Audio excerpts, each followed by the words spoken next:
Mr. Chug, thank you so much for this opportunity.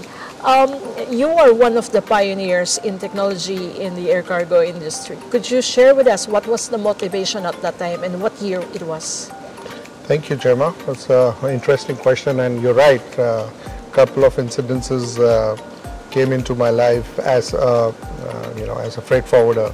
As then subsequently, I've been in this industry since 1995, and I've seen all aspects of the business, from being part of the operations at the ramp for filling freighters, and then going into the business of freight forwarding with special emphasis on air freight forwarding, and finally as a GSA building a large company. So we always saw that there was a lot of silos and discretion based processes which were kind of retarding the airline's growth in terms of its ability to maximize its potential.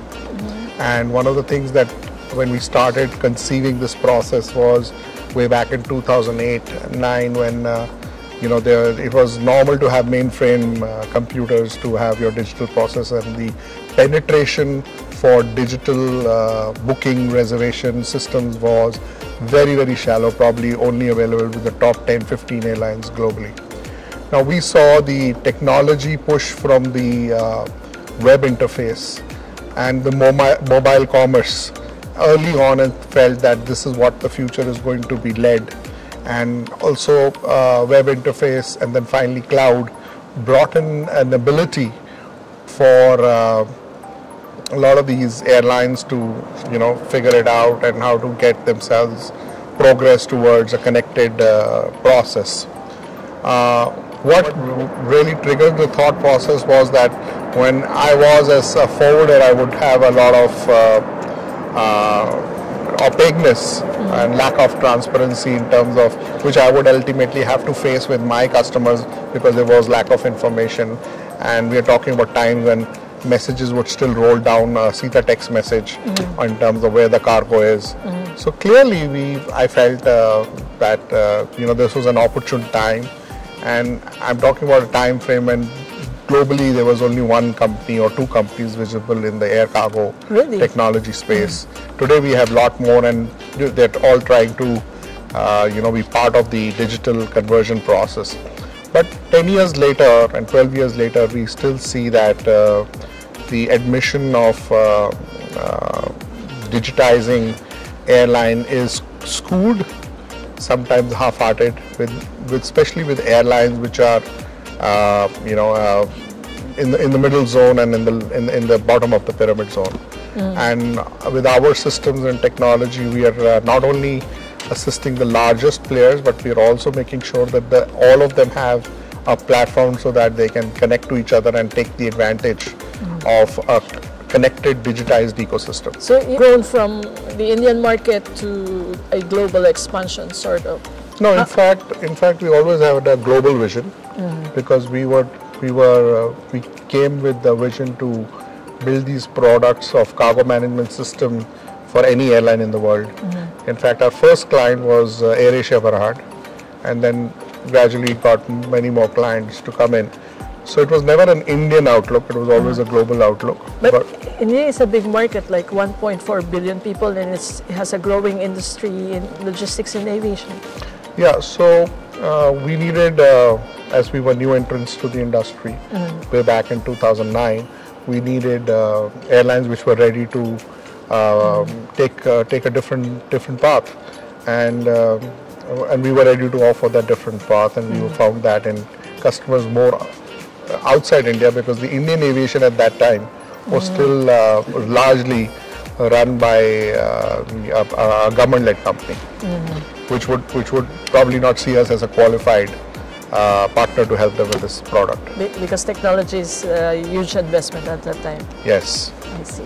And how do you see India's future as a market for aviation and logistics?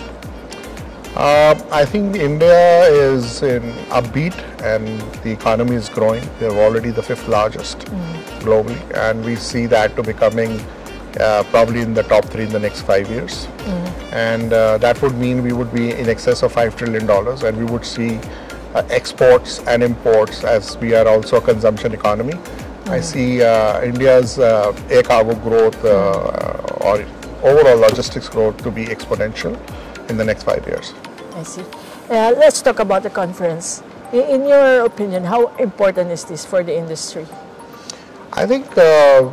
We're launching a new platform called Octoloop, which provides huge value for airlines to connect for interlining their capacities. If you look at the total air freight business globally, is about $200 billion, and it's estimated by IATA that about 45-50% or 55% is utilized as capacity. Another 40-45% goes empty, and as you know, air cargo is perishable. It's so to put it in perspective in financial numbers, this value of unutilized capacity is anywhere in the vicinity of $80 to $100 billion, and we clearly see that interlining is one of the ways to build virtual capabilities for airlines to increase their load factors and therefore their revenue. So in context to this conference and to many conferences, but especially this one, we saw this as a great platform to be able to interact with the regional carriers, Etihad especially, and we had a very good meeting, and also with other carriers in the vicinity, and this has turned out to be much better than we had planned for. Sir, as discussed, we would like also to get some information about your personal life. So when you're not busy, how do you unwind? Interesting.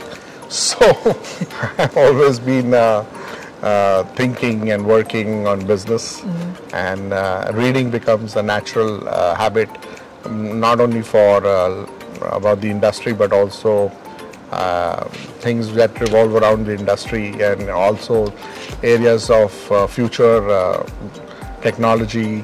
And I also have a keenness on learning the ways the world runs, the animal kingdom. So I'm very interested in the National Geographic and the Discovery Channel. What's your favorite book? Well, I have been reading a lot of books, but I've been more focused on lately on the corporate books in terms of building strategies. And right now my latest one, and the most one that I really like, is the Blue Ocean and Beyond. Why? What's it about? It actually talks about how you have to build businesses which require a very high focus on buyer utility, especially when you talk about digitalization, how the utility of changing the landscape of what the customer is looking for will bring in the not only the early adopters, but also the bystanders, because they will see value in terms of ability to monetize. So whatever products we're bringing in is to help even all sizes of carriers to be able to see the monetization benefit. And that's what I learned from this book. I see. And could you share some favorite sayings or quotes that you have that could help motivate other people to be like you? Okay, so we are in a world of transformation, transition, and way early in life I had a very interesting quote given to me by one of my friends, and I took it to heart. And I'm talking about sometime in my university, and it was about, and I think this has really worked well for me in my life, is that a caterpillar which refuses to undergo metamorphosis is doomed to die in the cocoon. So change is crucial to survival, and we are in that period, and so is air cargo as an industry. Must change, must accept digitalization, must be ready to accept the fact that the environment is far ahead in terms of digitalization than they are, and therefore there's a lot of catching up for them to do. Sir, may I ask, you grew up and studied in India? Which part? India in Delhi. Delhi. Yeah. I see. That's it for me, sir. Thank you so much for your time. Thank you very much. Yes.